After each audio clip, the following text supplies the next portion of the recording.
I'm Mallori. And I'm Adrian. And we started coming to ELC in December of 2021. We had come to this place where our relationship just wasn't working. We were living together since 2020. And we didn't really think about it. There was also nobody in our lives saying, hey, maybe that's not the right thing to do just yet. So we just thought it was normal because we saw everybody else do it.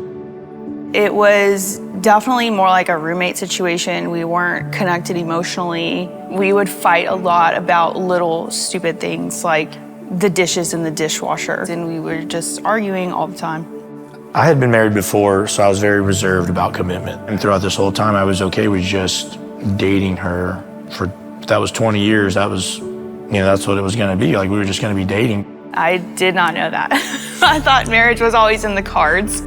I always wanted the wedding and the whole dress and everything. I kept all my feelings and emotions just bottled up.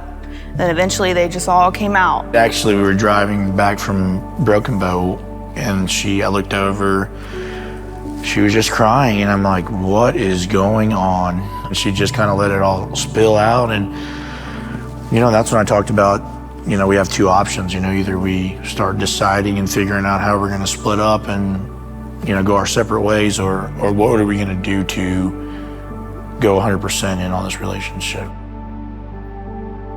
From there, that's when I just Googled churches near me in Frisco, and Elevate was one of the first ones that came up, and it just looking at the website, looking at the videos, the social media, I was just really intrigued. So I went for the first time on a Sunday service by myself, and before I left, I knew that was it. I didn't need to go try another church, go search up more churches.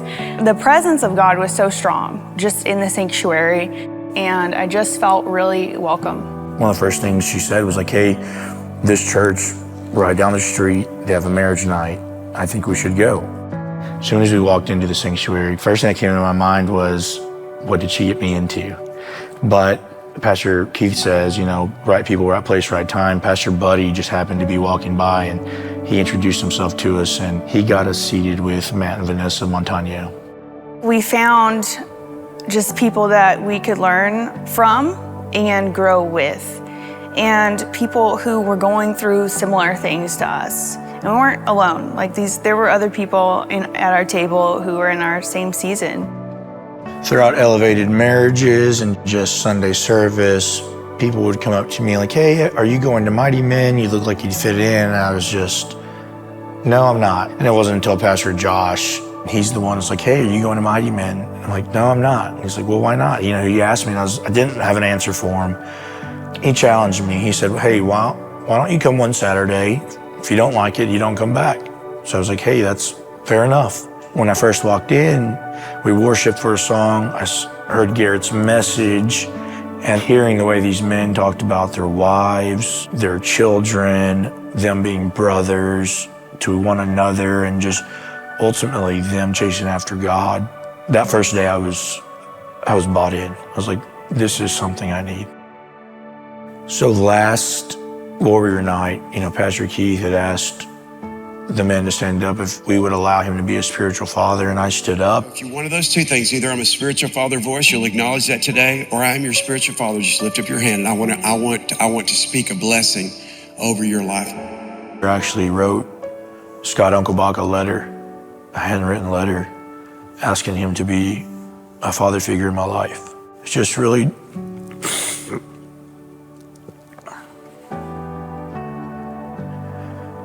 deep and really personal. And, when I was searching for that, I was looking for a man that has the fruit that I want. You can definitely say Scott has the fruit in his life, but he has a great marriage, he has a great business, he's a very spiritual man, he has a lot of wisdom. So I was just searching for that, and it gives me something to chase after and kind of emulate for myself as well, so that I can be that man for Mallori. He talked about finding Mighty Men, and the night before he went, I prayed over him. I prayed that he would have eyes to see and ears to hear, and that he would meet the right people who would be able to transform him into a mighty man, not only for me, but for our family and our future family. I always tell people, my favorite ministry at the church is Mighty Men, because I've seen the transformation and what it can do in him and what it can do in a family. It starts with the man, and then it goes to the marriage and the family, and then the community, and then the world. I came to a realization, like, I'd always prayed for God to give me a godly woman. Sorry. So this whole time, she was in front of me, but I couldn't see it. I didn't realize it. I came to a realization, like I need to take the next step. The Mighty Men were just encouraging, but they were also like, hey, this is not something to play with. If this is the feeling or this is what you're gonna do, stand in that and do it. It took a while for that to happen, but it finally happened. I mean, at this point, we had been at ELC for a year and a half or so, and we had both read Your Divine Fingerprint, and we had heard and seen multiple times about your family core values and establishing that for your family, and we'd seen the awesome template that the Craft family is. And Pastor Keith says it all the time. It's like, I show you this to show you what's possible. And so we took that for ourselves and we created our own coat of arms and had that on display at our wedding. And instead of doing a unity ceremony, we christened our family crest. And we put our unique 1% fingerprint on it, joined together on the canvas forever. The beauty of legacy is you get to decide at any point what yours is going to be. And for us, we're so thankful that we got to see the Kraft family and the Uncle Bach family legacies on display to let us know what is possible. And we got to change our family legacy, and we got to change what it means to be a Munoz.